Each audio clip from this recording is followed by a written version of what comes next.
ಮತಗಳನ್ನು ಏನಾದ್ರು ಬಂದಿದ್ದಾದರೆ ಅದು ಕ್ರೆಡಿಟ್ ನಿಮಗೆ ಬರಂಗಿಲ್ಲ. ಈಗ ಆಗಲ್ಲ, ಆಲ್ರೆಡಿ ಕಾಂಗ್ರೆಸ್ ಪಕ್ಷಕ್ಕೆ ಹೋದವ್ರಿಗೆ ಬರ್ತದೆ ಕ್ರೆಡಿಟ್, ಹೊರತಾಗಿ ನೀವು ಹೋರಾಟ ಮಾಡಿದ್ರೆ ಅವ್ರಿಗೆ ಬರಲ್ಲ ಸರ್.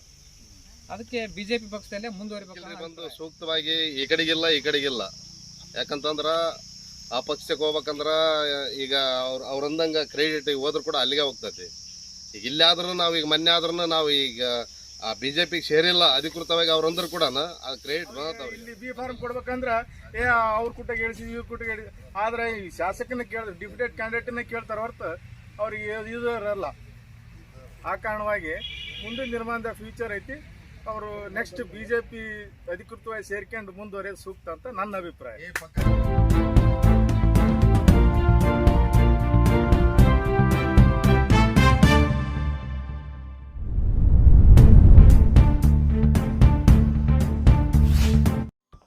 ವೀಕ್ಷಕರೇ, ಇದು ಕಲ್ಯಾಣ ಕರ್ನಾಟಕ ಕನ್ನಡಿ ಸುದ್ದಿವಾಹಿನಿ. ನಾನು ನಿಮ್ಮ ಅಜ್ಜಿನಗೌಡ. ಈಗಾಗಲೇ ಲೋಕಸಭಾ ಚುನಾವಣೆ ನಿಧಾನವಾಗಿ ಕಾವೇರ್ತಾ ಇದೆ. ಪಕ್ಷಾಂತರ ಪರ್ವ ದಿನದಿಂದ ದಿನಕ್ಕೆ ನಡೀತಾ ಇದೆ. ಬಿಜೆಪಿಯವರು ಬಿಜೆಪಿಯನ್ನು ತೊರೆದು ಕಾಂಗ್ರೆಸ್ ಪಕ್ಷವನ್ನು ಸೇರ್ತಾ ಇದ್ದಾರೆ.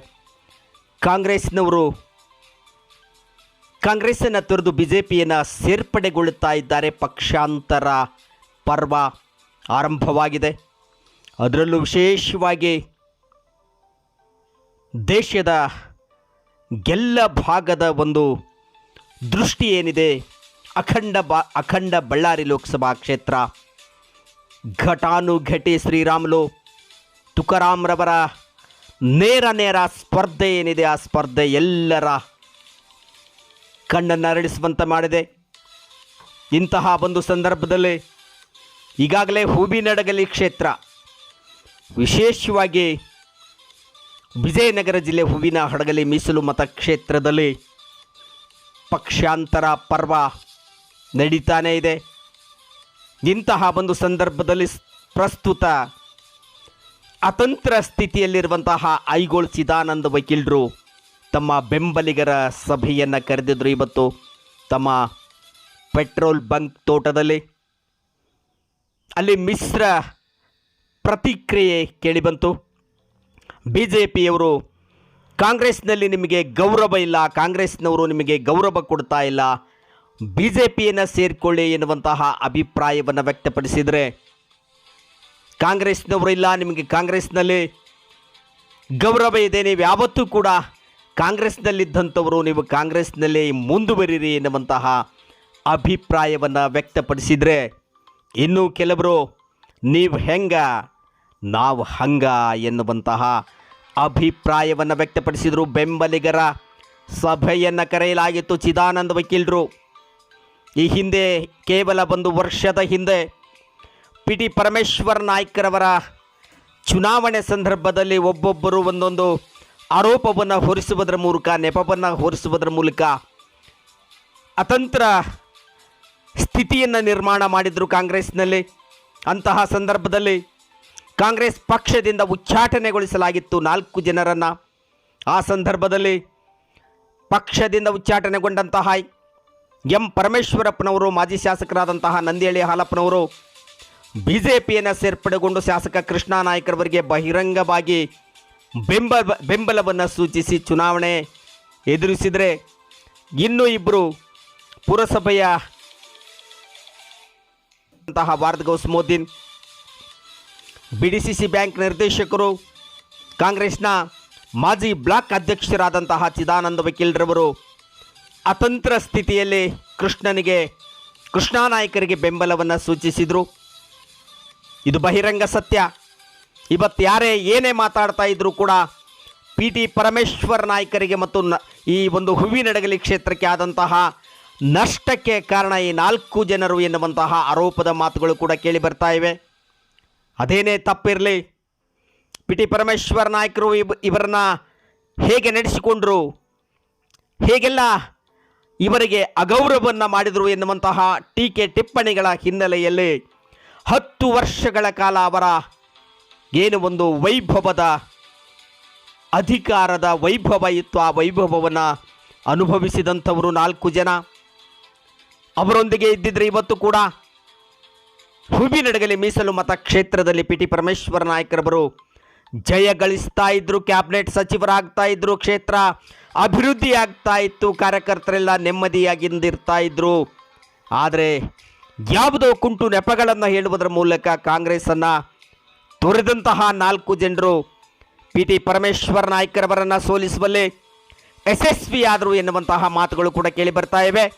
ಇದೆಲ್ಲದರ ಲೆಕ್ಕಾಚಾರವನ್ನು ಅಳೆದು ತೂಗಿ ನೋಡಿದಾಗ ಈಗೇನು ನಾನು ಯಾವ ಪಕ್ಷಕ್ಕೆ ಸೇರಲಿ ಎನ್ನುವಂತಹ ತೀರ್ಮಾನವನ್ನು ನೀವೇ ಹೇಳಬೇಕು ಎನ್ನುವಂತಹ ಅಭಿಪ್ರಾಯಕ್ಕಾಗಿ ಒಂದು ಏನು ಬೆಂಬಲಿಗರ ಸಭೆಯನ್ನು ಕರೆದಿದ್ದಾರೆ. BDCC ಬ್ಯಾಂಕ್ ನಿರ್ದೇಶಕರಾದಂತಹ ಚಿದಾನಂದ ವಕೀಲರವರು ಈ ಒಂದು ಅಭಿಪ್ರಾಯ ಹೇಗಿದೆ, ನಾನು ಕಾಂಗ್ರೆಸ್ನಲ್ಲಿ ಇರಲ್ಲ ಅಂತ ಕೇಳುತ್ತಾರೆ, BJPಗೆ ಹೋಗಲಾ ಎನ್ನುವಂತಹ ಮಾತನ್ನು ಕೇಳ್ತಾರೆ. ಆದರೆ 2 ಪಕ್ಷಗಳ ಬಾಗಿಲು ಕೂಡ ಈಗಾಗಲೇ ಹೇಳೋದಾದರೆ ಬಂದಾಗಿವೆ. BJP ಪಕ್ಷ ಕಾಂಗ್ರೆಸ್ ಪಕ್ಷದ 2 ಬಾಗಿಲು ಕೂಡ ಚಿದಾನಂದ ವಕೀಲರವರ ವಿಷಯದಲ್ಲಿ ಬಾಗಿಲು ಬಂದಾಗಿದೆ. 2 ಪಕ್ಷದವರು ಕೂಡ ನಿರಾಕರಿಸ್ತಾ ಇದ್ದಾರೆ ಇವರ ಮನವಿಯನ್ನ ಎನ್ನುವಂತಹದ್ದು ಕೂಡ ಸೂಕ್ಷ್ಮತೆಯ ಒಂದು ದೃಶ್ಯವಾಗಿದೆ. ಚಿದಾನಂದ ವಕೀಲರವರು BJPಗೆ ಹೋಗೋದಕ್ಕೆ ಇಷ್ಟ ಇಲ್ಲದೇ ತೊಳಲಾಟದಲ್ಲಿದ್ದಾರೆ, ಗೊಂದಲದಲ್ಲಿದ್ದಾರೆ.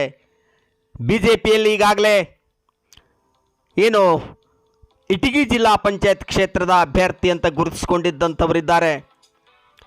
ಮೊನ್ನೆ ತಾನೇ ಬಿಜೆಪಿಯನ್ನು ತೊರೆದು ಕಾಂಗ್ರೆಸ್ ಪಕ್ಷವನ್ನು ಸೇರ್ಪಡೆಗೊಳ್ಳುವುದರ ಮೂಲಕ BJPಯ ಮಂಡಲ ಅಧ್ಯಕ್ಷರಾದಂತಹ ವಿಜಯಕುಮಾರ್ ಅವರು ಇಟಗಿ ಜಿಲ್ಲಾ ಪಂಚಾಯತ್ ಕ್ಷೇತ್ರದ ಕಾಂಗ್ರೆಸ್ಸಿನ ಅಭ್ಯರ್ಥಿ ಎನ್ನುವಂತಹ ಒಂದು ಟವಲನ್ನು ಕೂಡ ಚೇರಿಗೆ ಹಾಕಿ ಕುಳಿತಿದ್ದಾರೆ. ಇವರಿಗೆ ಎಲ್ಲಿದೆ ಖಾಲಿ, ಇವರ ಮುಂದಿನ ನಡೆ ಏನು ಎನ್ನುವಂತಹ ಪ್ರಶ್ನೆಗಳು ಎದ್ದಂತಹ ಸಂದರ್ಭದಲ್ಲಿ ದಿಢೀರ್ನೆ ಎಚ್ಚೆತ್ತುಕೊಂಡು ಬೆಂಬಲಿಗರ ಸಭೆಯನ್ನು ಕರೆದರು.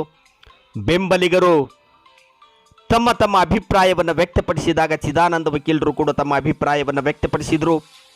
ಅದೇನೇ ಆದರೂ ಕೂಡ ಪಿಟಿ ಪರಮೇಶ್ವರ ನಾಯ್ಕರವರಿಗೆ ಆದಂತಹ ಅನ್ಯಾಯವನ್ನು ತುಂಬಿಕೊಡೋದಕ್ಕೆ ಸಾಧ್ಯ ಇಲ್ಲ ಎನ್ನುವಂತಹ ಮಾತುಗಳು ಕೂಡ ಕ್ಷೇತ್ರದಾದ್ಯಂತ ಕೇಳಿ ಬರ್ತಾ ಇವೆ.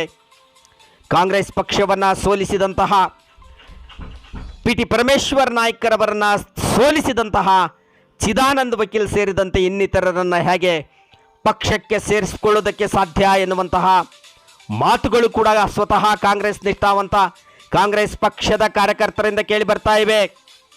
ಅಲ್ಲಿ ಅಭಿಪ್ರಾಯವನ್ನು ವ್ಯಕ್ತಪಡಿಸಿದಂತಹ ಕೆಲವರು ಕೂಡ ಹೇಳಿದರು, ನೀವಲ್ಲಿ ಸೇರ್ಪಡೆಯಾದರೂ ಕೂಡ ಪಿಟಿ ಪರಮೇಶ್ವರ ನಾಯ್ಕರವರು ನಿಮ್ಮ ಆಟವನ್ನು ನಡೆಯದಂತೆ ಮಾಡ್ತಾರೆ, ನೀವು ಯಾವುದೇ ಕಾರಣಕ್ಕೂ ಯಾವುದೇ ಜಿಲ್ಲಾ ಪಂಚಾಯತ್ ಕ್ಷೇತ್ರದ ಟಿಕೆಟನ್ನು ಪಡೆಯೋದಕ್ಕಾಗೋದಿಲ್ಲ, ಒಂದು ಸಭೆ ಮಾಡೋದಕ್ಕಾಗೋದಿಲ್ಲ, ಕಾಂಗ್ರೆಸ್ ಪಕ್ಷದ ನಿಮ್ಮ ಚಟುವಟಿಕೆಗಳನ್ನು ನಡೆಸೋದಕ್ಕಾಗೋದಿಲ್ಲ ಎನ್ನುವಂತಹ ಅಭಿಪ್ರಾಯವನ್ನು ಕೂಡ ಸ್ಪಷ್ಟವಾಗಿ ವ್ಯಕ್ತಪಡಿಸಿದರು ಎಲ್ಲ ಕಾರ್ಯಕರ್ತರು ಕೂಡ. ಆದರೆ ಗೊಂದಲಮಯವಾಗಿತ್ತು ಬೆಂಬಲಿಗರ ಸಭೆ ಅಂತಲೇ ಹೇಳ್ಬೋದು. ಇನ್ನೊಂದು ಬಾರಿ ಮತ್ತೆ ಸಭೆ ಕರಿತೀನಿ, ನಿಮ್ಮ ಅಭಿಪ್ರಾಯವನ್ನು ಸಂಗ್ರಹಿಸ್ತೀನಿ ಎನ್ನುವಂತಹ ಮಾತನ್ನು ಹೇಳುವುದರ ಮೂಲಕ ಮಂಡಕ್ಕಿ ಮಿರ್ಚಿಯೊಂದಿಗೆ ಬೆಂಬಲಿಗರ ಸಭೆ, ಅಭಿಪ್ರಾಯ ಸಂಗ್ರಹದ ಸಭೆ ಮುಕ್ತಾಯವಾಯಿತು. ಬನ್ನಿ ಕೇಳೋಣ ಯಾವ ಬೆಂಬಲಿಗರೆಲ್ಲ ಏನೆಲ್ಲ ತಮ್ಮ ಅಭಿಪ್ರಾಯಗಳನ್ನು ವ್ಯಕ್ತಪಡಿಸಿದ್ದಾರೆ. ಅಭಿಪ್ರಾಯ ಸಂಗ್ರಹದ ನಂತರ ಚಿದಾನಂದ ವಕೀಲರು ಏನು ತಮ್ಮ ಅಭಿಪ್ರಾಯವನ್ನು ವ್ಯಕ್ತಪಡಿಸಿದರು ಎನ್ನುವಂತಹ ಮಾತನ್ನು ಕೇಳೋಣ. ಬನ್ನಿ. ನಾವು ಸಣ್ಣರಿರ್ತಕ್ಕಂಥ ರಾಜಕೀಯ ಮಾಡಿರ್ತಕ್ಕಂಥ ನಮ್ಮ ಮಾವ ನಮ್ಮ ತಾಲೂಕಿನಾಗ ರಾಜಕೀಯದಾಗ ಒಳ್ಳೆ ಯಾರಿಗೂ ಯಾವ ಜಾತಿ ಇದು ಯಾವುದು ಕೇಳದಂಗೆ ಇವತ್ತು BJP ಅವ್ರು ಅನ್ನಂಗಿಲ್ಲ, ಕಾಂಗ್ರೆಸ್ನವ್ರು ಅನ್ನಂಗಿಲ್ಲ. ತನ್ನ ಅಧಿಕಾರ 10 ವರ್ಷ ಇದ್ದಾಗ ನಮ್ಮ BJP ಅಧಿಕಾರದಾಗ ನಾವೊಂದು ಏನೋ ಕೇಳಿದಾಗೂ ನಮ್ಮ ಕೆಲಸನ ನಡೆಸ್ಕೊಟ್ರ. ಅವರು ರಾಜಕೀಯವಾಗಿ ಮುಂದುವರಿಬೇಕು. ಈ ನಮ್ಮ ಅನಿಸಿಕೆ ಪ್ರಕಾರ ಏನಂದ್ರೆ ಅಲ್ಲಿ ಕಾಂಗ್ರೆಸ್ನಾಗ ಸ್ವಲ್ಪ ನಿಮಗೆ ವ್ಯಾಲ್ಯೂ ಇಲ್ಲ ಅನ್ಸುತ್ತೆ ನಮ್ಮ ಪ್ರಕಾರ. ಅದು ಮುಂಜಾನೆ ಗೊತ್ತಿಲ್ಲ, ನಿಮ್ಮ ಒಳಗಿನ ವಿಷಯ ಗೊತ್ತಿಲ್ಲ. ಈ BJPಗೆ ನೀವು ಮುಂದುವರೆದಂದ್ರೆ ನಾವು ಬರೀ ನಮ್ಮ ತಾಲೂಕಿನ ಲೆವೆಲ್ ಅಷ್ಟೇ ನಾವು ನೋಡ್ತಾ ಇದೀವಿ. ಸ್ಟೇಟ್ ಲೆವೆಲ್ DK ಶಿವಕುಮಾರ್ ಆಯ್ತು, HK ಪಾಟೀಲ್ ಆಯ್ತು, ದೊಡ್ಡ ದೊಡ್ಡ ಲೀಡರ್ಗಳೆಲ್ಲ ಅವ್ರ ಮೇಲೆ ಭಾಳ ಬಲವನ್ನು ಇಟ್ಕೊಂಡಾರ. ಆ ದೃಷ್ಟಿಯಿಂದ ಅವರು ಸದ್ಯ ಏನು ಕಾಂಗ್ರೆಸ್ ತೊರೆದು ಹೋಗಿಲ್ಲ. ಆ ದೃಷ್ಟಿ ಇದರಲ್ಲಿ ಇದ್ಕೊಂಡು ಆ ಒಂದು ಹೆಚ್ಚಿನ ಒಲವು ತೋರಿಸಿ ನಾವು ಆ ಒಂದು ಒಲವನ್ನು ತೋರಿಸ್ಬೇಕಂತ ನಾನು ಹೇಳಿ ಶಿವಾನಂದ ವಕೀಲರಿಗೆ ಮರೆಸುತ್ತಾ ಇವತ್ತಿನ ದಿವಸ ನಮ್ಮೆಲ್ಲ ಮತ ಬಾಂಧವರನ್ನ ಕಳಿಸ್ಯಾರ. ಇವತ್ತಿಗೆ ನಮಗೆ ಯಾವ ಪಕ್ಷ ಅನ್ನೋದು ನಮಗೆ ಗೊತ್ತಿಲ್ಲ. ಅವರು ನಾವು ಹಂಗೆ ಈ ಬೆಂಬಲ ಹೇಳ್ತಿದ್ರು, ಇದಕ್ಕೆ ಹಾಕ್ರಿ ಇದಕ್ಕೆ ಮಾಡ್ರಿ ಅಂತ ಹೇಳ್ತಿದ್ರು. ಅವರು ಈ ಕಾಣಿಸ್ಕೊಂಡಲ್ಲ, ಯಾವ ಪಕ್ಷಕ್ಕಂತಂದು ಕಾಣಿಸ್ಕೊಂಡಲ್ಲ ಇವತ್ತಿಗೂ ಹೇಳ್ಬೇಕಂದ್ರೆ. ಮತ್ತು ಅವ್ರು ಯಾರು ನಿರ್ಧಾರ ತಗೊಂತಾರೆ ಅದಕ್ಕೆ ನಾವು ಬದ್ಧವಾಗಿರ್ತೀವಿ. ಹೇಳಿದ್ರಲ್ಲ ಯಾರು ಗುರು ಬಸವರಾಜ. ಈಗ ನಮ್ಮ ಗುರು ಬಸವರಾಜ್ ಹೇಳ್ದಂಗೆ ಹೈಕಮಾಂಡ್ನಾಗ ಮೇಲೆ ಸ್ಟೇಟ್ ಲೆವೆಲ್ನಾಗ ಸಾಹೇಬರಿಗೆ ವಕೀಲರಿಗೆ ಇರ್ಬೋದು. ಅವರು ಡಿ ಕೆ ಶಿವಕುಮಾರ್ ಇರ್ಬೋದು, ಎಚ್ ಕೆ ಪಾಟೀಲ್ ಇರ್ಬೋದು, ಆಮೇಲೆ ಸಿದ್ದರಾಮಯ್ಯನವರು ಇರ್ಬೋದು. ಆದ್ರೆ ಲೋಕಲ್ ಅಂತ ರಾಜಕಾರಣ ಬಂದಾಗ ನಾಳೆ ಅವ್ರನ್ನ ಡಿಪ್ಯೂಟೆಡ್ ಕ್ಯಾಂಡಿಡೇಟನ್ನ ಅವರು ಎಕ್ಸ್ಪೆಕ್ಟ್ ಮಾಡ್ತಾರೆ ಹೊತ್ತು ಸಾಹೇಬರಿಗೆ ಒತ್ತು ಕೊಡೋದಲ್ಲ. ಅವಾಗ ಹಿಂಗೈತೆ ಅದು. ಆ ಕಾರಣಕ್ಕಾಗಿನ ವಕೀಲರು ಮುಂದಿನ ದಿನಮಾನದೊಳಗಾಗಲಿ ಅವ್ರಿಗೆ ಫ್ಯೂಚರ್ ಅದಾವು. ಮತ್ತೆ ಮುಂದೆ ಅವರು BJP ಅದೇ ಲೋಕಲ್ ಡಿಪ್ಯೂಟೆಡ್ ಕ್ಯಾಂಡಿಡೇಟನ್ನ ಅವ್ರು ಏನಾದ್ರು ಕೇಳೋದು. ನಾಳೆ ಈ ಜಿಲ್ಲಾ ಪಂಚಾಯತಿ ಇದಾಗಲಿ, ತಾಲೂಕು ಪಂಚಾಯತ್ ಮುಂದೆ ಎಲೆಕ್ಷನ್ ಬಂದವು, ಅವರಿಗೆ ಇಲ್ಲಿ ಬಿ ಫಾರ್ಮ್ ಕೊಡ್ಬೇಕಂದ್ರೆ ಅವ್ರ ಕುಟ್ಟಾಗ ಹೇಳಿಸಿ ಇವ್ರ ಕುಟ್ಟಾಗ ಹೇಳಿ. ಆದರೆ ಈ ಶಾಸಕನ ಡಿಪ್ಯೂಟೆಡ್ ಕ್ಯಾಂಡಿಡೇಟನ್ನ ಕೇಳ್ತಾರೆ ಹೊರತು ಅವ್ರಿಗೆ ಇದು ಇರಲ್ಲ. ಆ ಕಾರಣವಾಗಿ ಮುಂದಿನ ನಿರ್ಮಾಣದ ಫ್ಯೂಚರ್ ಐತಿ. ಅವರು ನೆಕ್ಸ್ಟ್ BJP ಅಧಿಕೃತವಾಗಿ ಸೇರ್ಕೊಂಡು ಮುಂದುವರೆಯೋದು ಸೂಕ್ತ ಅಂತ ನನ್ನ ಅಭಿಪ್ರಾಯ. ಬಿಜೆಪಿಗೆ ಹೋದ್ರ ಏನೋ ಅಂದ್ರೆ ಹೈಕಮಾಂಡ್ ಇದ್ದಲ್ಲಿ ಬಿ ಫಾರಂ ಕಳಿಸ್ತೈತಿ 100%. ಕಾಂಗ್ರೆಸ್ನಾಗ ಅವ್ರನ್ನ ಎಲ್ಲಿ ಕರ್ಕೊಳ್ಳೋದಲ್ಲ, ಅದು ಆಗೋದಿಲ್ಲ. ಆತ ಹೋಗ್ಬೇಕು ಮನೆಗೆ, ಊರಿಗೆ ಕಳ್ಸಿದ್ವಿ, ಮತ್ತೆ ಒಳ್ಳೆ ಬಂದಾನ ಇನ್ನೇ ಮಾಡಿ ಕಳ್ಸೋವರೆಗೆ ಇಟ ಆಗೋದು.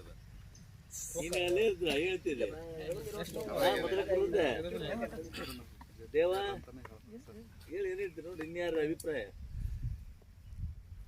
ಶಿವ ನೀನ್ ಮಾತಾಡ್ತೇನ? ಶಿವ ಮಾತಾಡ್ತಾನೆ ನೋಡು. ಎಲ್ಲರಿಗೂ ನಮಸ್ಕರಿಸುತ್ತಾ, ಸಾರು ಹಡಗಲಿ ತಾಲೂಕಿನಾಗ ತಮ್ಮದೇ ಆದಂಥ ಒಂದು ಅಸ್ತಿತ್ವವನ್ನು ಉಳಿಸ್ಕೊಂಡು ಬಂದ್ದಾರೆ. ಮತ್ತು ಅವ್ರಿಗೆ ಒಂದು ದೊಡ್ಡ ಸಮಾಜದ ಮುಖಂಡರು ಕೂಡ ಹೌದು. ಹಾಗೆ ಎಲ್ಲ ಬ್ಯಾಕ್ವರ್ಡ್ ಕೂಡ ಅವರಿಗೆ ಬಹಳ ಸಪೋರ್ಟ್ ಮಾಡ್ತಾರೆ. ಹಾಗಾಗಿ ಕಾಂಗ್ರೆಸ್ನಲ್ಲಿ ನನ್ನ ಅನಿಸಿಕೆ ಪ್ರಕಾರ ನಿಮಗೆ ಅಲ್ಲಿ ಒಳ್ಳೆಯ ಸ್ಥಾನಮಾನ ಕೊಡೋಕೆ ಆಗಲ್ಲ ಅಂತ ನನ್ನ ಅನಿಸಿಕೆ. ಅದು ಆದರೂ ನಿಮಗೆ BJPಗೆ ಬಂದ್ರೆ ನಿಮಗೆ ಒಳ್ಳೆ ಸ್ಥಾನ ಕೊಡ್ತಾರೆ ಮತ್ತು ಒಳ್ಳೆ ನಿಮಗೆ ಭವಿಷ್ಯ ಐತೆ ಅಂತಂದು ನನ್ನ ವೈಯಕ್ತಿಕ ಅನಿಸಿಕೆ. ಹಾಗಾಗಿ ತಾವು ದಯಮಾಡಿ BJP ಪಕ್ಷಕ್ಕೆ ಸೇರಿದರೆ ನಿಮಗೂ ಅನುಕೂಲ, ನಮಗೂ ಅನುಕೂಲ ಅಂತಂದು ಈ ಸಂದರ್ಭದಲ್ಲಿ ನಾನು ಹೇಳಕ್ಕೆ ಇಷ್ಟಪಡ್ತೀನಿ. ರಾಜಕೀಯ ಜೀವನದಾಗಿಂದ ನಮ್ಮ ಅಣ್ಣ ತೀರ್ಕೊಂಡಾಗಿಂದ ಮಾವರ್ ನೋಡಿನಿ. ನಾನು ಹೂವಿನ ಹಡಗಲಿ ತಾಲೂಕಿನ DKC ಅಂತ ನಾನು ಅವ್ರನ್ನ ಪ್ರಸ್ತಾಪ ಮಾಡೀನಿ. ಕಾಂಗ್ರೆಸ್ನಾಗ ಮುಂದುವರೆದ್ರೆ ಒಳ್ಳೇದು. ಈ ಲೋಕಲ್ ಬಿಟ್ಬಿಟ್ರೆ ಇಡೀ ರಾಜ್ಯದಾಗ ಅವ್ರಿಗೆಲ್ಲರಿಗೂ ಗೊತ್ತು, ಮಾವರಿಗೆ ಕಾಂಗ್ರೆಸ್ನಾಗ ಮುಂದುವರಿಬೇಕು ಅವರು. ಅವ್ರು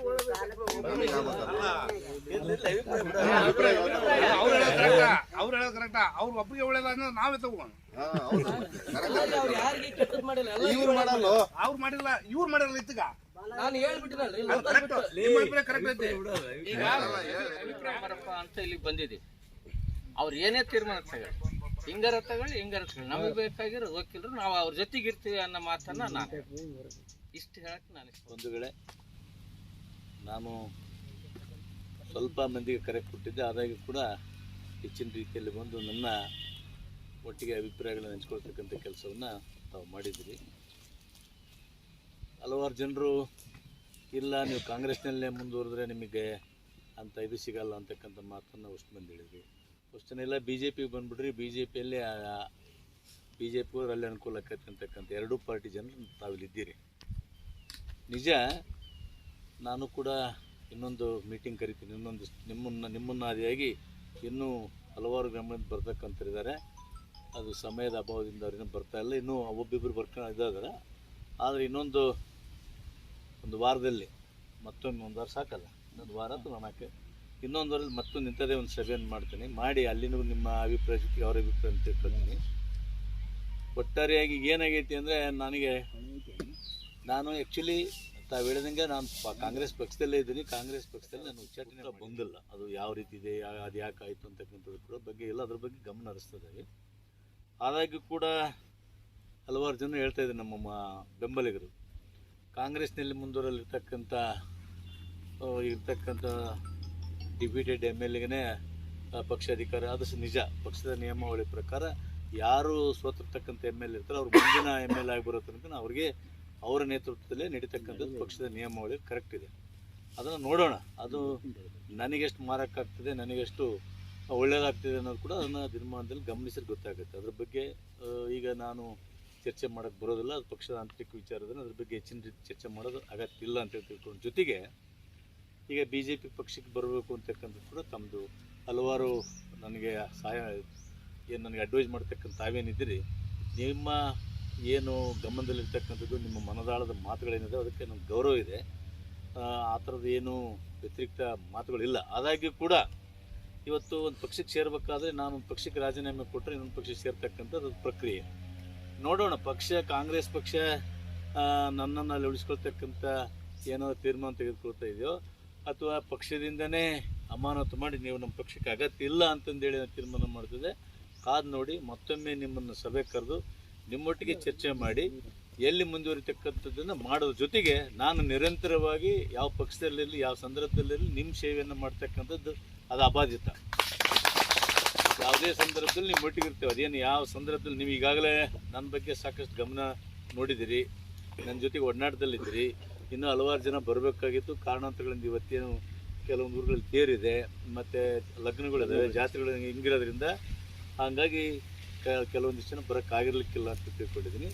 ಮತ್ತು ಅವ್ರು ಏನು ತೀರ್ಮಾನ ಇದೆ ಅದನ್ನು ಕೂಡ ಗಮನಿಸ್ತೇನೆ. ಇವೆಲ್ಲದರ ಜೊತೆಗೆ ನಾನು ಯಾವುದೇ ಪಕ್ಷದಲ್ಲಿದ್ದರೂ ಕೂಡ ನಿಮ್ಮ ಜೊತೆಗೆ ಇರ್ತೀವಿ ಅಂತಕ್ಕಂಥ ಮಾತನ್ನು ಹಲವಾರು ಜನ ತಾವು ಹೇಳಿದಿರಿ, ಮತ್ತು ಬೇರೆ ಪಕ್ಷಕ್ಕೆ ಕೂಡ ತಾವು ಆಹ್ವಾನ ಮಾಡಿದಿರಿ. ಅವೆರಡನ್ನೂ ನಾನು ಗಮನಿಸ್ತೀನಿ. ಮುಂದಿನ ದಿನಮಾನದಲ್ಲಿ ಒಂದು ಸ್ಪಷ್ಟ ತೀರ್ಮಾನಕ್ಕೆ ಬರ್ತೀನಿ. ಅಲ್ಲಿ ತನಕ ನಿಮ್ಮದು ಸಹಕಾರ ಇರಲಿ. ಯಾವತ್ತೂ ಕೂಡ ನಾನು ನಿಮ್ಮೊಟ್ಟಿಗೆ ಇರ್ತೀನಿ, ನೀವು ನನ್ನೊಟ್ಟಿಗೆ ಇರಬೇಕು ಅಂತಕ್ಕಂಥ ಒಂದು ಕಳಕಳಿಯ ವಿನಂತಿಯನ್ನು ನಿಮಗೆ ಮಾಡಲಿಕ್ಕೆ ಈ ಸಂದರ್ಭದಲ್ಲಿ ವಿನಂತಿ ಮಾಡ್ಕೊಳ್ತೇನೆ. ಮುಂದಿನ ದಿನಮಾನದಲ್ಲಿ ಒಂದು ಸೂಕ್ತ ತೀರ್ಮಾನ ತೆಗೆದುಕೊಳ್ತೇನೆ. ತಾವ್ಯಾರು ನಿರಾಶೆಗೊಳಗಾಗ್ತಕ್ಕಂಥದ್ದಲ್ಲ, ಅಥವಾ ತಾವ್ಯಾರು ವ್ಯತಿರಿಕ್ತ ಅಥವಾ ಅನ್ಯತಾ ಭಾವಿಸಬಾರ್ದು ಅಂತಕ್ಕಂಥ ಮಾತನ್ನು ಹೇಳಿ, ಮುಂದಿನ ಇನ್ನು ಕೆಲವೇ ದಿನಗಳಲ್ಲಿ ಮತ್ತೊಮ್ಮೆ ಒಂದು ನನ್ನ ಬೆಂಬಲಿಗರು ಮತ್ತು ನನಗೇನು ಅಡ್ವೈಸ್ ಮಾಡ್ತಕ್ಕಂಥವ್ರು ತಾವು ಹಲವಾರು ಜನ ಇದ್ದಿರಿ, ತಮ್ಮೆಲ್ಲರ ಅನಿಸಿಕೆಗಳನ್ನು, ಅಭಿಪ್ರಾಯಗಳನ್ನು ತಿಳ್ಕೊಂಡು ಮತ್ತೆ ಇಂಥ ಸಭೆಯಲ್ಲೇ ಒಂದು ತೀರ್ಮಾನವನ್ನು ಮಾಡ್ತೀನಿ ಅಂತಕ್ಕಂಥ ಮಾತನ್ನು ಹೇಳಿ, ಇಲ್ಲಿ ನನಗೀಗ ಅಲ್ಪ ಸಮಯದಲ್ಲಿ ನಾನು ಕೆಲವು ಜನರಿಗೆ ಹೇಳಿದ್ದೆ, ಅವರೆಲ್ಲರೂ ಅವರ ಹಿಂದಿರ್ತಕ್ಕಂಥ ಬೆಂಬಲಿಗರನ್ನ, ಅವರಲ್ಲಿರ್ತಕ್ಕಂಥ ಹಲವಾರು ಜನರುಗಳನ್ನು ಕರ್ಕೊಂಡು ಬಂದು ಈ ಒಂದು ಅನಿಸಿಕೆ ಮತ್ತು ಅಭಿಪ್ರಾಯನ ಕೊಡ್ತಕ್ಕಂಥ ಒಂದು ಕಾರ್ಯಕ್ರಮವನ್ನು ತಾವು ಮಾಡಿದಿರಿ. ಇಂಥ ನಿಮ್ಮೆಲ್ಲರ ಬೆಂಬಲನ್ನು ಬಿಟ್ಟು ನಾನು ಇಲ್ಲಿ ಹೋಗ್ತಕ್ಕಂಥ ಅವಶ್ಯಕತೆ ಇಲ್ಲ. ಯಾವುದೇ ಪಕ್ಷದಲ್ಲಿದ್ರೇನು, ಯಾವುದೇ ಪಕ್ಷದಲ್ಲಿ ಇಲ್ಲದ್ರೇನು ನಿಮ್ಮ ಸೇವೆಯನ್ನು ನಾನು ನಿರಂತರವಾಗಿ ಮಾಡ್ತೀನಿ. ಅದರಲ್ಲಿ ವಿಶ್ವಾಸ ಇರಲಿ. ಇನ್ನು ಈಗಾಗಲೇ ಅದನ್ನು ತಾವು ಗಮನಿಸಿದ ಜೊತೆಗೆ ಇನ್ನೂ ಹೆಚ್ಚಿನ ವಿಶ್ವಾಸ ನನ್ನ ಮೇಲೆ ಇರಲಿ ಅಂತಕ್ಕಂಥ ಮಾತನ್ನು ಹೇಳಿ, ಮುಂದೆ ನಡೆಯನ್ನು ಶೀಘ್ರದಲ್ಲೇ ತಮಗೆ ತಿಳಿಸ್ತೀನಿ. ಇಲ್ಲಿ ಬಂದು ಕರೆ ಕೊಟ್ಟು ತಾವೆಲ್ಲ ಬಂದು ನನಗೊಂದು ಬೆಂಬಲ ಸೂಚಿಸಿ ತಮ್ಮೆಲ್ಲರಿಗೂ ಧನ್ಯವಾದಗಳನ್ನು ಅರ್ಪಿಸಿ